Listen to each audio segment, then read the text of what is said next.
Assalomu alaykum, hurmatli anglag'uchilar, xayrli kunlar. Yozuvchi Yosinjon Sodiqcho'g'larning Bahodir nomli romanining davomini olg'aysizlar. Toshkent. Sulton Mahmud Xondan tortib barliq amir baglarning boshlari g'amdan sangilgan Said Muhammad Mirzaning Sarpoldagi eg'ir mag'lubiyati, Shayboni xonning kundan kunga kuchayib ketishi ularni andishiga solib qo'ygan edi. Ular Boburning Samarqandni uzoq tutib turolmaydiganligini, Shaybon xonning Samarqandga qanoat qilmaydiganligini, Mavara-un-Nahrni to'liq bo'ysundirgandan keyin Farg'ona, Toshkentga qarab lashkar tortadiganligini faraz qilishgan edi. Endi yana saqlab turaversak bo'lmaydi oliylar, dedi Said Muhammad Mirza oradagi eg'ir sukunatni buzib. Turpandagi Allohxon oliylarga rasmiy yo'sinda jiddiy yorliq mang'uzg'aydi. O'tganda avatgan maktublari yelg'ichi qo'liga tekkandi.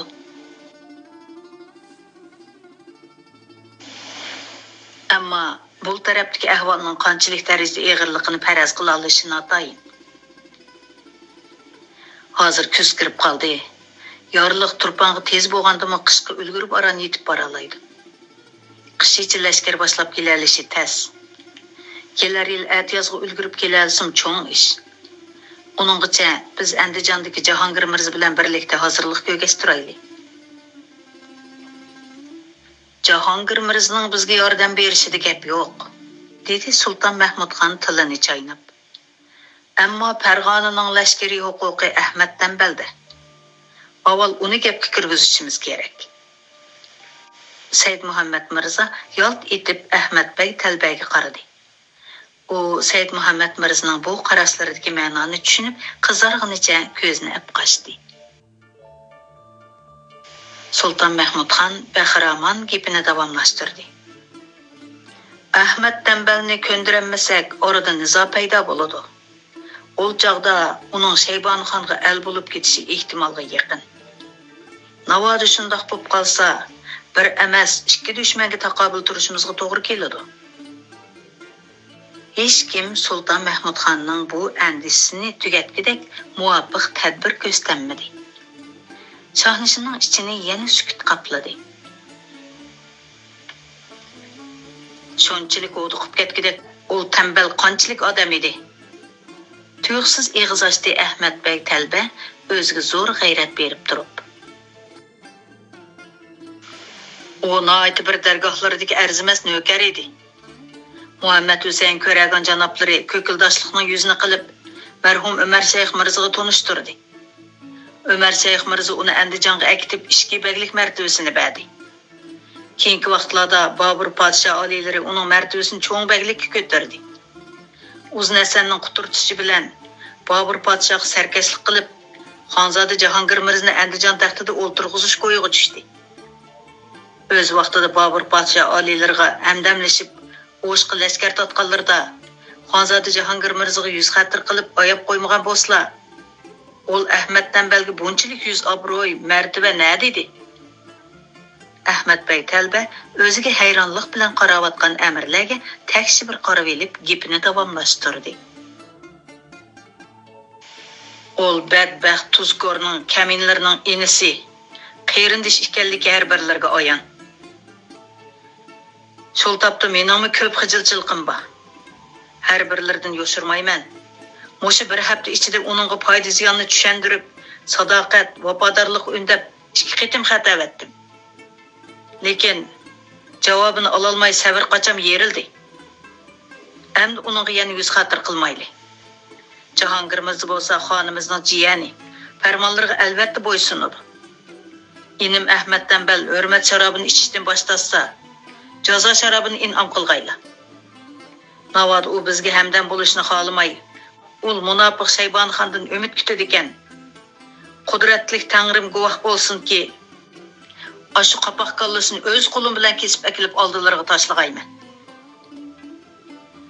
Boya Ahmad Bey Talbaga gumoniy nazar bilan qaragan Said Muhammad Mirza shu topda uning bu so'zlarini chin yurgidan chiqarib da'vat qilganiga shaksiz ishondi. Ammo uning nima uchun bunday keskin qarorga kelganligining tegiga har qancha qilib yetolmadi. Bu Ahmad Bey Talbani tushunmak ajabmi taskan. Lekin nemeli bo'lmasin, uning hozir da'vatgan gapi to'g'ri. Hamda Ahmad Tanbalga ziyoda yo'l qo'ymaslik kerak. Farg'onaning lashkari kuchini zo'rlik bilan bo'lsa tortib olib, uni Toshkent lashkari kuchlari bilan birlashtirish kerak. Chunki Shaybonxon har ikki tarafga o'rtoq dushman.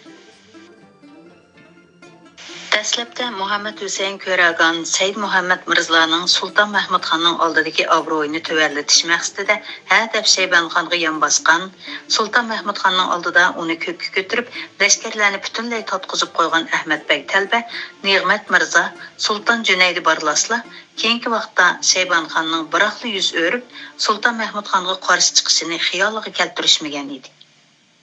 Bo'libmi bu qitimqi Sarpul jangidan keyin Navoda Shaybonxon Farg'ona Toshkentni ilkiga olsa, o'zlariga qilchilik, rahm shafqat qilmaydiganligini, faqat Sulton Mahmud xonning o'rdasida hurmat e'tiborining bo'lganligini, amir baglik martabasining saqlanib qolganligini, Shaybonxonning oldida huquq martabasini emas, jinini saqlab qolmaydiganligini his qilishgan edi.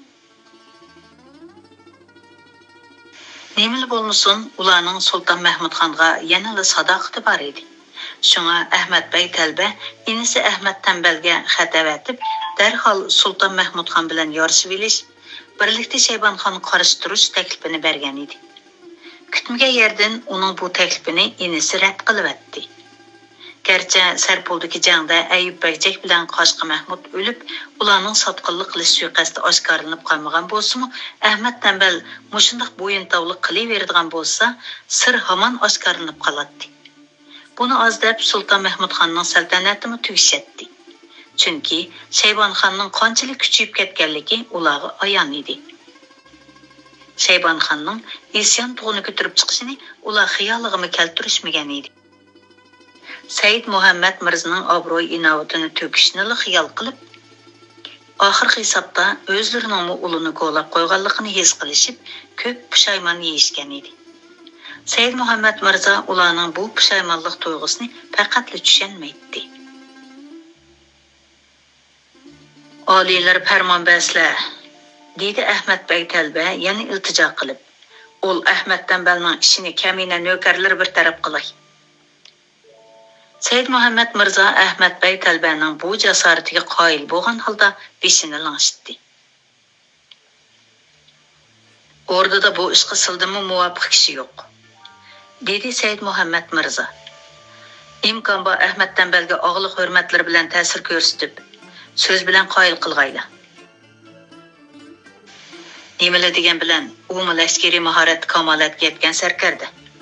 Shaybonxonning muqobilasiga chiqishga oshundoq mahoratli sipohlar ko'proq bo'lish kerak. Amir lashkar janoblarining kalomini esimda mahkam tutaman, dedi Ahmadbek Talba tavazzu bilan. Azaldan gapi birgadan chiqmaydigan ishki amirning bir-biriga ko'rsatgan hurmat ishonchini ko'rib, o'rda ahli tengir qilgan holda bir-biriga qarashdi. Bo'ladi, dedi Sulton Mahmud xon mamnunlik bilan. Ahmad Tanbalning ishini o'zlari bilgancha bir taraf qilsalar. Sulton Mahmud xon Mirza divonning amriga qaradi. Darhol Turpondagi inim Sulton Ahmad xon qaritib yorliq tayyorlansin. Boshqa amir sarkarlar davomli oziq-to'lik, qurol-yarog' tayyorlash ishlariga mashg'ul bo'lg'ay. Lashkariy divon yangidan cherik yig'ib mashqlantirish ishini tezlatgay. Samarqand qatma-qat muhosarada qolgan edi. Shaybonxon to'xtamay hujum qo'zg'aydi. Har kuni degidek Yeli Shayxzoda darvozasi tarafda, Yeli Ohanin darvozasi tarafda, Yeli G'oziriston darvozasi tarafda, Yeli So'zangaron darvozasi tarafda, Yeli Firoza darvozasi tarafda cho'qon suran ko'tariladi. U 3 odam qatorlashib chiqarlig'idek darajada yo'g'on qilib 25 shota tayyorlatqizgan edi. Sarkarda lashkarlari ana o'sha shota bilan Sepil ustiga yomishib chiqishga tirishadi. Ammo Sepilni qattiq mudofaa qilayotgan Boburning sarkarda lashkarlari jon pidolik bilan qarshilik ko'rsatdi. Yo o'qi, zambirak, manchanoq, tosh ko'tak, qaynatilgan yog' bilan shotiga yomishayotgan yov lashkarlarini chekindiradi. Har qitimli hujumda yovning nech o'nlagan lashkarlarining o'ligi Sepil to'yida qoladi. Bobur Күндізі бірер yerimden uxlavağını hesap qalmaganda, keçisi asasen uxlamaydı. Bəzide Qasımbek Qavçın bilen, bəzide başqa sərkərlər bilen Sepilni çarlaydı. Firoza darvozasi bilan Shayxzoda darvozasigacha bo'lgan oraliqda Sepil ustida otliq mang'ili bo'ladi. Boshqa taraflarda piyoda mengishga to'g'ri keladi. Sepilni to'liq aylanib, lashkarlarning mudofiasini tekshirib chiqib bo'lguncha tong etib ketadi. U Samarqandni jon tikib qo'g'dashga qasam qilgan edi. Gerçi buğdaylar pişkan xaman bəsli bolsun, Samarqand şəhərdə açarçılıq gündən günə eğirləşib ketken idi. Şəhər xalqı meyvelik dərəxtlərinin meyvələrini qorup eti yep bolğan, hətta üzmə, örük, amut, nəsbit dərəxtlərinin qazanlarını qalmağan idi. Atlağa boğuz orunda terek qazanlarını berib atadı. Hətta qazan tapanmağanlar quruq yağaçını rəndiləb, yağaç qırındısını suda evitib atlarını beqib atadı. Babur, Sultan Hüseyin Baykara, Xusravşah, Zunun Arğun, bəd o zaman Mirzlağa toxtumay əlçəvətib yardım soraydı. Lekin ulanın heç qaysıdan nə bir ləşkər, nə bir tağar açlıq-çağlıq yardım gəlməkdi. Bugün Veyslağarım keçibdi. Dedi Qasımbek Qavçın Babur'un qo'lidagi bir parcha kepek aralashtirib yiqilgan zag'riga qarab qo'yib, uluq kichik tingan holda. Shahar aholisi Sepildan seyrilib tushib qechiyotadi. Shaybonxonning lashkarlari Sepilga yaqin joyda yo'g'on toshlarga pol odimlab, ra'iyatni qechib kelishga quturtiyotadi. Babur azobliq kulimsiradi. Külki ta'siridan o'riqlab ichiga kirib ketgan yong'oqlari purilib ketdi. Shundaqdimi o'ltirishib ketgan ko'zlaridagi mung hasratni yo'shirolmadi. Lashkarlar qechiyotganlarni to'smusun, dedi u qo'lidagi zog'rini dasturxonga qo'yib. Ularni to'sib olsak, o'limga qistigan bo'lib qolamiz. Elimi ko'p bardoshlik berdi. Şəhərdə hazır yegidək heç nima qolmadi.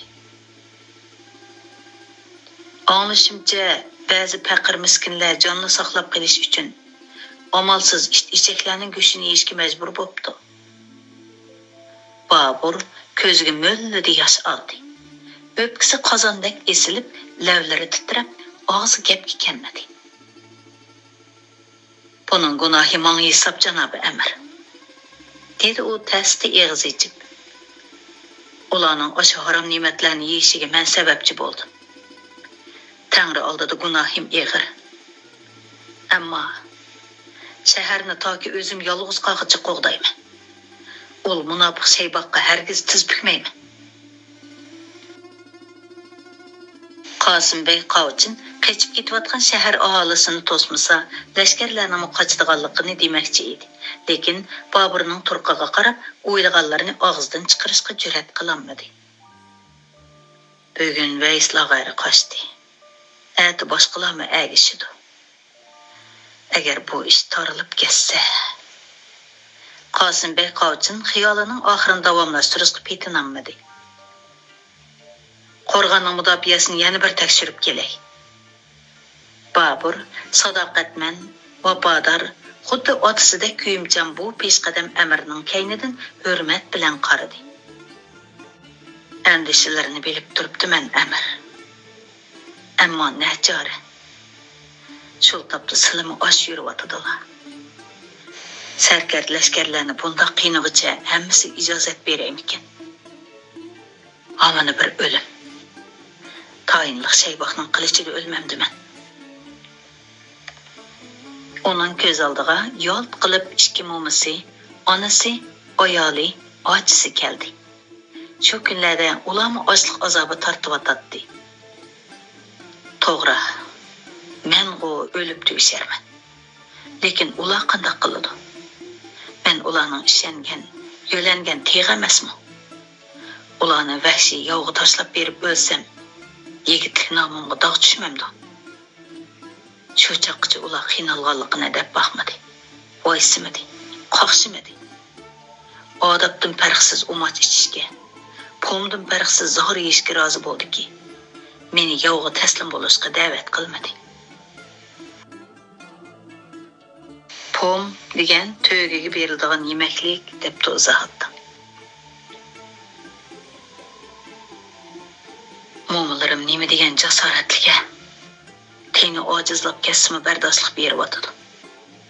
Bobur jonim, g'ayratli bo'lslar, Tangri bandasini hargiz noumid qo'ymaydi.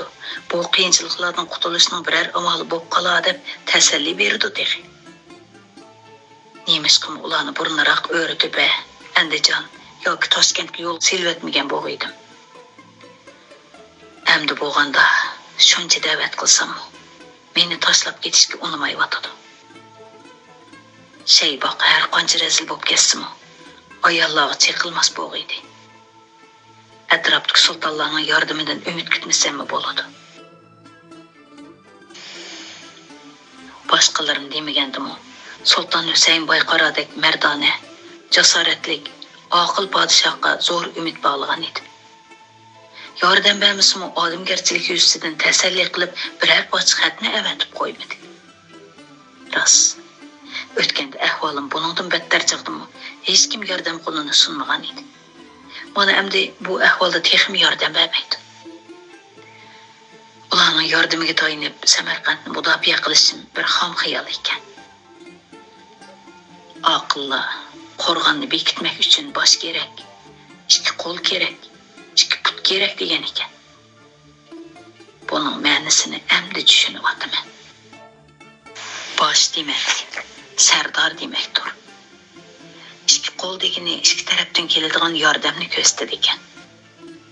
Ikki put degani bo'lsa, suv bilan ochliqni ko'rsatadi. Ammo menda hozir boshdan boshqa hech nima yo'q. Shayboq qo'rg'on mudofiasining ojizlashganligidan allaqachon xabar topdi. Shunga sepil to'yda qozon esib, tomoq etib, avom ra'iyatni, sarkarlashganlarni qechishga quturtib o'tadi. Uning heli mekri nima degan ko'p-a? Endi bu ahvolda uning bilan ro'bro jang qilaman desam, sarkarlashganlarimni o'limga tutib berman. Ularning ochliqda erikki quridi. Mag'dirdan ketdi. Berikida qilich ko'targida quvvat qolmadi. Soat qanday qilsam bo'larkan? Kechirgaylar oliylari. Bobur yenida qarab turgan Qosimbek Qovchinni ko'rib hayron qoldi. Bir osh pishim vaqtdan beri godirmas xiyollarga asir bo'lib, uning kirginini sezmagan edi. Xo'sh, dedi u peshqadam amirning farosat chaqnab turgan o'ri ko'zlariga tikilib. Buzruk xonish mo'minlari dargohiga chillayotdi. Bobur das o'rnidan turdi. Mo'misining chaqirtish sababini so'ramadi. Maslahatlashadigan muhim ishi bordek qiladi. Kaminlarning oliylar bilan birga kelishini topilgan edi. Undaq bo'lsa darhol boraylik. Maslahatlashadigan qanday so'rar ish bor edi. Bobur tilg'ul xiyollar ilkida mo'minlarning saroyiga keldi. Saroyda onasi Qutlug' Nigor xonim bor edi. Assalomu alaykum. Buzrukvorlarimning oltin bo'ylari esanmikin? 2 kundan beri salomga kelanmadim. Beadabligimni kechirgaylar. Kechirim so'rashlari behojat o'maqushim. Dedi sal mo'chib qolgan bo'lsin, yana tetikligini yo'qotmagan Eson Davlat xonim ko'ngan odati bo'yicha Boburni mehri bilan erkilatib. O'maqushim degan baxt qushim degan so'z deb izohdi. Sizlarga boshda aytganman. Yovning tahlikasida turayotganda bizga ko'ngil bo'laman deb zehnlarini choshmasizlar. U Boburga yenidan joy ko'rsatdi. Kelsilar, yenimda o'ltirsizlar. Bobur mo'misining yenida o'ltirg'ach, indamay turgan onasining chiroyiga sap soldi. Onasining yig'idan qizirib ketgan ko'zlariga shundoqli qarab, yuragi echishib ketdi. Vujudini xijillik, izdirob tuyg'ulari chirmab oldi. Onam bu qiyinchilik, jafolarga bardoshlik beramagan o'xshaydi. Salama joy olsalar Qosimbek, dedi Eson Davlat xonim oradagi jimjitlikni buzib. Qo'rg'ondagi ahvol hammamizga ayon. Bechora ra'iyat dal-daraxtlarning g'ozini, qo'ziqini yeganni oz deb, jinini saqlab qilish uchun hatto eshaklarning go'shtini yeyishga majbur bo'libdi. Shafqatli Tangri gunohimizni mag'firat qilg'ay egakkim. 5-6 oydan beri ol Shaybaxon qamalni kundan kunga ching'ityotdi. Amdilikda uchar qushlarmi Samarqand osmonidan uchib o'tmas bo'ldi. Mushu holatda yana qancha kun bardoshlik bera olishimiz o'zimizga ayon. Eson Davlatxonim ko'rpining tagidan bir poch xatni elib Boburga uzatdi. Sizlarni chaqirtishim ushbu maktubning boisidandir. Dushmanlari sulhi talab qilibdi. Sulhining gapini anglab Boburning yuragi hayajonliq to'pirlab ketdi. Xatga oldirash ko'z yugurtdi.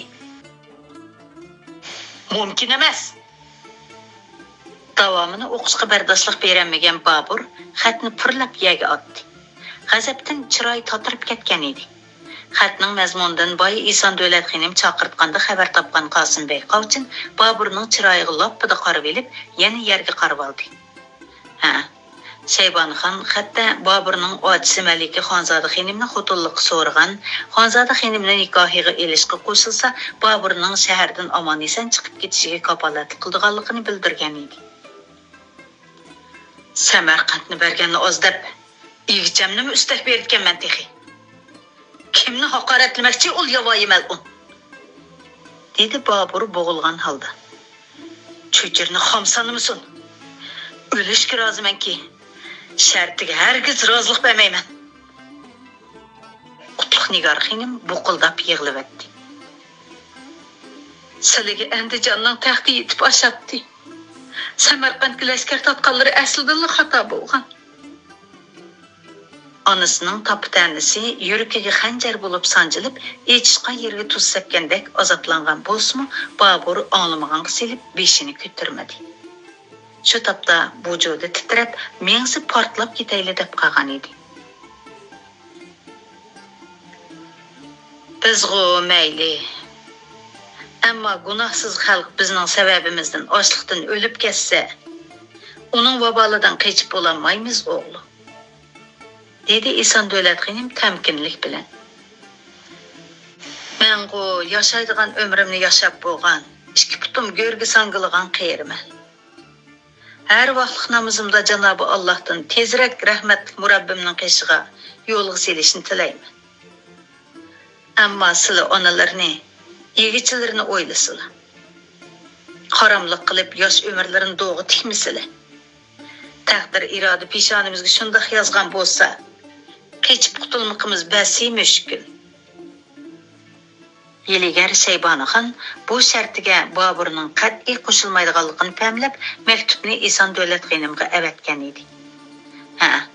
Uning sarkard lashkarlari 5-6 oydan beri Samarqand muhosirasidan zerikkan edi. Yana vaqtni so'zsa, sarkardlari boshqa taraflarga ketib qilishi, hatto Boburga al bo'lib ketishi mumkin edi. Chunki uning sarkard lashkarlarining yerimini o'z vaqtida Sulton Mahmudxon avatgan sarkard lashkarlar egallaydi. Ular manfaatni ko'zlab Shaybonxonning atrofidan ketmagan edi. Shu sababdan Shaybonxon ularga ancha ishonch qila olmaydi. U butkul Mavara-un-Nahir, Farg'ona va Xurosonga yagona sulton bo'lish qariniyatini ko'ngliga pukkan edi. Shunga yerlik bagdorlarning qo'llashiga, xalqning e'tirof qilishiga erishish uchun Amir Temur avlodidan biror malikaga o'ylanish orqali o'zini al-yurtga Temuriylar jamoatidan qilib ko'rsatishni ko'ngliga pukkan edi. Boburning otasi Malika Xonzoda xonimning texsi yotliq bo'lmaganligini, Husn Jamolining tangdoshsiz ekanligini anglab, 6 oylik muhosirada holidan ketib, jini tumshqiga kelib qolgan Boburga hayotlik yo'li berish orqali bu niyatini amalga oshirishni ko'ngliga pukkan edi. Ol hiylagar Shayboq maqsadiga yetish uchun vositalar o'ltirmaydi. Dedi Bobur o'zini sal tutib elib. Oldingi navbat Samarqandni elish uchun Sulton Ali Mirzning onasi Zuhra begimga o'shundoq muhabbat maktubi avatgan. Oxirgi hisobda Zuhra begimni nikohiga elish u yoqda tursin, Sulton Ali Mirzning beshiga chiqdi. Zöhrə begim bilan Xonzoda xonimni qandaqmı selishtirg'ili bo'lsin, o'g'lim. Eson Davlat xonim qat'iy qarorga kelgandek qiladi. Babur mo'misining so'zlaridan buni ochiq his qildi. Onasi Qutlug' Nigor xonimmi unsiz yosh to'kib o'ltirgandek qilgan bilan bu rahimsiz reallikni qabul qilishga majbur bo'lgandek qiladi. Babur madad tilab boyadan beri un chiqmay o'ltirgan mo'misi Shohbegimga qaradi. Ammo Shohbegim qo'lidagi tasvini tinimsiz seyrig'inicha ko'zini yumib o'ltiradi. Babur nazarini Qosimbek Qovchinga og'dirdi. Biroq Qosimbek Qovchinmi yerdan ustin qarmay o'ltiradi. Ajaba Qosimbek Qovchinmi bu shartga qo'shilish qaroriga kelganmidi? To'g'ri. Bu chaqchi hech kim buzruk mo'mamning gapini yera olgan emas. Balkim Qosimbek Qovchin shu sababdan gap qilishga petinolmagandir. Chin turvasam, mening tarifimni elib so'zlashim mumkin. Tanqislikda qolgan Babur yana tirkashdi. Uning uchun ojisini Shaybonxonga berish o'lim bilan barobar edi. Shuncha aqlli, tadbirlik mo'misi nemish uning ko'nglini tushunmaydigandir. Xonzoda xonimni albatta Zuhra begim bilan selishtirg'ili bo'lmaydi, dedi Babur talaffuzini yumishtirib. O'ylab baqsalamo'ma. Ul Shayboq necha yoshda, Xonzoda xonim necha yoshda? Jahillik qilmay aql bilan o'ylansila o'g'lim, dedi Shohbegim birdanla tasvir serishdan to'xtab. Sila degan bir saltanatning pasibani. Garchi egillarga ot yo'lliq bo'lsa-mu, yana el yurtning, avom ra'yatning g'amini yeyishlari kerak. Buning uchun sila hayot bo'lmasla bo'lmaydi. Bizga tirik turg'izib ko'zga hurmizning to'kilib ketganini ko'staydamdala. Shohbegim buqildab yig'lavatdi. Boburning yuragi yana qaytadan tilindi. U odatda bu kamso'z, muloyim mo'misini to'liq hurmatlaydi. Onunğa erkilisimi mo'misi Eson Davlat xonimga qilgan sho'xlikni qilmaydi. Ko'pincha uning tizig'i beshini qo'yib olib yetishga amroq edi. El yurt, avom ra'yatning g'ami uchun albatta egichamdan kechishim kerak. Uni oshmal uning changiliga tashlab berishim kerak. Yo'q. Toji taxt, saltanatdan kechsam kechimanki. Bu xo'rlikni o'zimgimi, egichamgimi ravo ko'rmayman. Ey qudratli Alloh, ojiz bandani bu tanqislikdan o'zing xalos qilg'aysan. Mo'minlarning qaroriga qarshi chiqishga petinlangan Babur amalsiz indamay turib oldi. Bo'ldi, talashmanglar. Tuyuqsiz yondagi o'jardan Malika Xonzoda xonimning yig'lamsirgan ovozi anglandi. U inisiga ko'rinishdan xijil bo'lib, yon hujraga kirib olgan edi. Kichik vaqtimda jannat makon buzrukvar bovam Sulton Uvaysxon oliylari Ili daryosi bo'yida Mo'ng'ullarning qo'liga asirga tushib qolganida singlisi Maxtumsulu xonimning og'isi va taxt saltanatni qutuldirib qilish uchun ul Mo'ng'ul xoniga yotliq bo'lishga ma'qul bo'lganligini anglab, uning jasoratiga bir tarafdan qoyil bo'lsam, yana bir tarafdan to'limi afsuslangan edim. Hala bugungi kunga kelganda Malika Maxtumsulu xonimning beshiga tushgan qora qismatning meningmi beshimga kelishini o'ylamagan ekanman. Suyimlik Boburjonim, ko'ngillarni zinhor yerim qilmaslar. Ota-bobolarimizning qolgan toji taxtni saqlab qolish uchun sizlar omon bo'lmaslar bo'lmaydi. Elimi ko'p jabr-jafolarni tatdilar. Sizlar tatgan ashu jabr-jafolar mushkulotlarning oldida menga kelgan bu qismat hech nima emas. Taxt saltanat uchun, aziz beshinglarning omonligi uchun, shahardagi ochliqdan qiynalib urayotgan avom ra'yatni qutuldirish uchun men bu nikohga rozi. Endi bu haqda datolash qilmay, shahardan omon eson chiqib ketishning hozirligini ko'ringlar. Qutlug' Nigar xonim odamning yuragi ezilgudek ho'kirab yig'lavakdi. Beilojliqda qafasga tushib qolgan shirdaq qiynalgan Bobur lavlarini tishladi. Eson Davlat xonim bilan Shohbegim ko'zini yumib olgan edi. Ochiq reallikqa Bobur oxir tan berishga majbur bo'ldi. Bobur shu kuni tun nisbidan oshganda mo'misi Shohbegim, onasi Qutlug' Nigar xonim, ayoli Oysha Sulton begimni xizmatkorlari bilan elib, Qosimbek Qovchin qatorliq sarkarda navkarlarini boshlab, Shayxzoda darvozasi orqali Samarqand shahridan chiqib ketdi. Bu chog'da mo'misi Eson Davlat xonim Malika Xonzoda xonimni elib, allaqachon Shaybonxonning bargohiga berib bo'lgan edi. Shunga Boburning oldini Shaybonxonning sarkar lashkarlari to'smadi. Hörmətli anlıqçılar, bugün kitapni mushu yergacha o'qib beray. Ko'ngil qo'yib anlaganlarga rahmat. Xayr, xush, aman bo'lgaysizlar.